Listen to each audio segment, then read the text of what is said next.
Naam, karibu kwenye Ndugu Online TV, karibu kwenye Back to History. Mimi naitwa Hasa Boy ya Hasa Tanzania.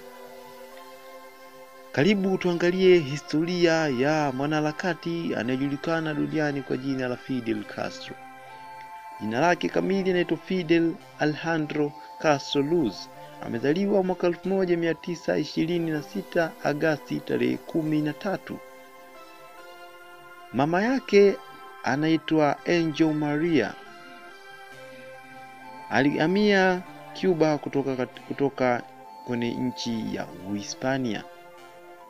Mama yake na Fidel Castro alikuwa ni kama kijakazi mbele ya babake na Fidel Castro, mpaka alipokuja kumzaa Fidel Castro ndio akawa mke halali wa babake na Fidel Castro.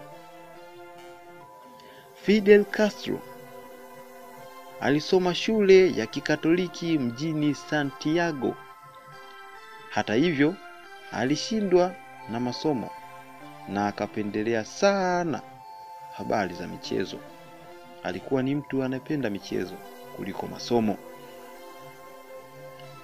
Fidel Castro alisomea sheria chuo kikuu cha Havana. Mwaka 1940 ndipo alipokuwa mwanasiasa na akapata ujuzi wa kuwa mwanasiasa na kuanza kusimama kwenye majukwaa makubwa kuzungumzia siasa. Fidel Castro aliamini kwamba mapambano ya kutumia silaha ndiyo hasa mkombozi na ndiyo yatakayoikomboa nchi yake ya Cuba kutoka kwenye mikono ya watu wabaya.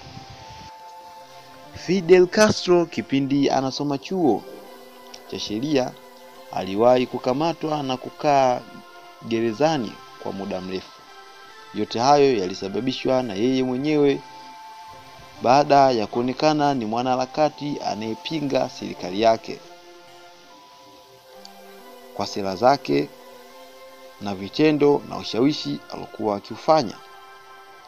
Fidel Castro Alejandro Luz alikuwa ni mtu wa maandamano na ghasia juu ya kupinga serikali yake ambayo ilikuwa ikiongozwa na Manuel Glauci San Martin, ambayo ilikumbwa na shutuma za ufisadi nchini humo. Na hiyo ndiyo sehemu ya kwanza kabisa ya historia ya mwanaharakati Fidel Castro.